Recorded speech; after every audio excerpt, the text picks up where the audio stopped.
اور ایک خاص بات آپ نے مارک آؤٹ کرنا کہ جب بھی آپ قرآن کو ترجمے سے پڑھیں گے، اگر آپ تلاوت پڑھیں گے تو تلاوت آنے بس عربی متن پڑھے ہم، کوئی آپ کو منع نہیں کرے گا، سب آپ کی واہ واہ کریں گے، بہت اچھی بات ہے، بخشا دو مردوں کو۔ لیکن آپ ترجمانی پڑھیں کہ ذمہ دار قسم کے لوگ آپ کو کہیں گے ارے بھائی ترجمانی مت پڑھیے، اس سے تو بہک جاتے، مت پڑھیے آپ ترجمانی، مت پڑھیے آپ ترجمہ۔ تو اس کا بھی جواب آپ کو معلوم ہونا چاہیے کہ قرآن کی جو آیت ہے وہ ان تک کے پیش کرنا کہ ہم نے قرآن کو سمجھنے کے لیے آسان کر دیا تو ہے کوئی سمجھنے والا، ہم نے قرآن کو لیے نصیحت کے لیے آسان کر دیا تو ہے کوئی نصیحت حاصل کرنے والا۔ پھر ہم یہ بتائیں ان کو کہ کم سے کم 30-35 سے زائد زبانوں میں علماء حضرات نے ہر جماعت کے تقریباً پلیٹ فارم پر قرآن کی ترجمانی کر دی ہے انہوں نے۔ اب وہ ترجمانی ان سے پوچھیے آپ کہ یہ ترجمانی کس کے لیے کی گئی؟ ایک عالم نے دوسرے عالم کو سمجھانے کے لیے کی؟ وہ ایک عالم دوسرا عالم تو وہ تو جانتا تھا عربی کو، اچھی طرح واقفیت تھی، تو پھر ترجمانی پیش کرنے کی کیا ضرورت پیش آئی؟ وہ اصل میں کی گئی عام انسانوں کے لیے اور خاص طور پہ ایمان والوں کے لیے۔ قرآن کا تو سبجیکٹ ہی انسان ہے نا، تو اس کے لیے انہوں نے ترجمانی کیے تاکہ ہم اس کو پڑھیں اور آیتوں کو سمجھیں، اس پر غور و تدبر کریں ہم، لیکن روکے جاتا تو ان کو یہ بتانا کہ ترجمانی کس کے لیے کی ہے۔ پھر جب وہ ہماری بات کلیئر ہو، کسی سے کوئی بہکنے کی کوئی ضرورت نہیں، کیونکہ شیطان نے تو خود اللہ سے کہا نا کہ اللہ سیدھے راستے پہ بیٹھوں گا میں بہکانے کے لیے، تو آپ کو یہ منع کرنے والے کوئی جواری شرابی یا کوئی بدماش قسم کا وہ نہیں ملیں گا ترجمانی مت پڑھو، معتبر قسم کی شخصیت ملیں گے آپ کو قرآن کی ترجمانی مت پڑھیے اس سے روکنے والے قرآن سے، کوئی غلط بہکا ہوا انسان نہیں ملیں گا جن کو ہم سمجھتے نا یہ بہت سدھرے بھی ہے وہ روکیں گے۔ پھر اب یہ ہمارا کلیئر ہو گیا، اب سوال یہ ہے کہ جب ہمارے کوئی بات سمجھ میں آ گئی قرآن کی تو پھر ہم وہ بھی دیکھنا، وہ بھی ہم کو معلوم ہونا چاہیے، جیسا بیانات میں لوگ بھی پیش کرتے کہ ایک آیت بھی اگر ہم کو معلوم ہے تو وہ آیت اپنے بھائیوں تک کے پہنچا دو، پوری انسانیت تک کے۔ ہم تو ایک آدم کی اولاد ہونے کے ناطے ہم سب ساری انسانیت ایک دوسرے کے بھائی ہیں نا، اور پھر خاص طور پہ ایمان والے، تو پوری انسانیت تک کے ایمان والوں تک کے ایک آدمی معلومات ہم پہنچا دیں۔ تو میرے بات سمجھ میں آ گئی تو میں قرآن کی آیت کی اسپرٹ کو سمجھا تو میں یہ سمجھا رہا ہوں، لوگوں کو بتلا رہا ہوں۔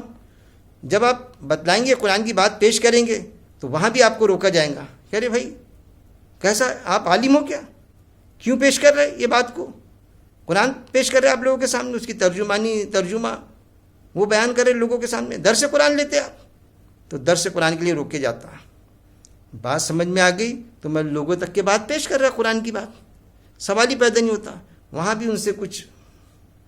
جواب دینا چاہیے۔ اور پھر ہم کو یہ بتلایا جاتا ہے کہ بھائی آپ عالم ہو کیا؟ اب عالم ہو کا مطلب کہ مدرسے سے فارغ ہو کیا آپ؟ قرآن کی بات تو جو مدرسے سے فارغ ہے وہی پیش کرے گا، تو وہ حدیث بتلانا چاہیے ان کو اور سمجھنا چاہیے ہم نے کہ علم کا حاصل کرنا ہر مرد اور عورت پر فرض ہے۔ غور کیجیے اس حدیث پر، حاصل کرنا علم کا مرد اور عورت پر فرض ہے، مطلب علم حاصل کرنا مطلب ہر مرد اور عورت نے عالم بننا چاہیے۔ اب اگر ہم یہ سمجھے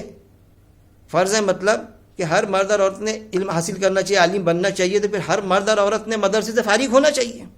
اس کا مطلب یہ ہو جائے گا کہ سب کے ایڈمیشن اب کراؤ مدرسے میں، جیسا ہم اسکول میں ایڈمیشن کراتے نا، کوئی 8ویں تک کے پڑھ رہا ہے، کوئی 10ویں تک کے، لیکن سب کو پڑھانا ضروری ہے، پڑھانا چاہیے، ورنہ ویسی جاہل مطلق ہو کے رہ جائیں گا۔ تو وہاں تو ہمارے سمجھ میں آتا سب کے ایڈمیشن کرا دیتے ہم، لیکن کسی کا ایڈمیشن نہیں کرائے ہم نے اور اس کو گھر پر پڑھائے تو کیا وہ پڑھ نہیں سکیں گا؟ تو وہ سمجھانے علم کا حاصل کرنا تو کیا سب کو مدرسے میں ہم کریں گے؟ تو مدرسے سے ہٹ کر بھی مدرسے میں ہم اگر ایڈمیشن نہیں بھی دلائی کسی کو تو بھی ہم علم حاصل کر سکتے ہیں۔ تو حاصل کیا کسی نے علم، سمجھ گئے اس کو آیت، تو لوگوں تک کے جب علم حاصل ہوا تو پیش بھی کریں گا لوگوں تک کے، ہم درس قرآن بھی دیں گے، سمجھیں گے بھی، سمجھائیں گے بھی لوگوں تک کے۔ تو یہ چیزیں ہماری کلیئر ہونا چاہیے، کسی کے بہکاوے میں آنے کی کوئی ضرورت نہیں۔ ہم زیادہ سے زیادہ قرآن کو کثرت سے پڑھیں اور پڑھنے کے بعد میں آیتوں پر غور و تدبر کریں۔ ابو داؤد کی حدیث ہے باقاعدہ کہ ایک آیت پر غور و تدبر کرنا 100 نوافل جو نمازیں ہے، نوافل نماز، اس سے زیادہ ثواب ہے، اس کا زیادہ اجر و ثواب ہے ایک آیت پر غور و تدبر کرنا، کیونکہ آیت پر غور و تدبر کے بعد میں وہ آیت کی اسپرٹ معلوم ہوتی، اور جب ہم کو معلوم ہو گیا تو پھر وہ آیت دوسروں تک کے پہنچانا،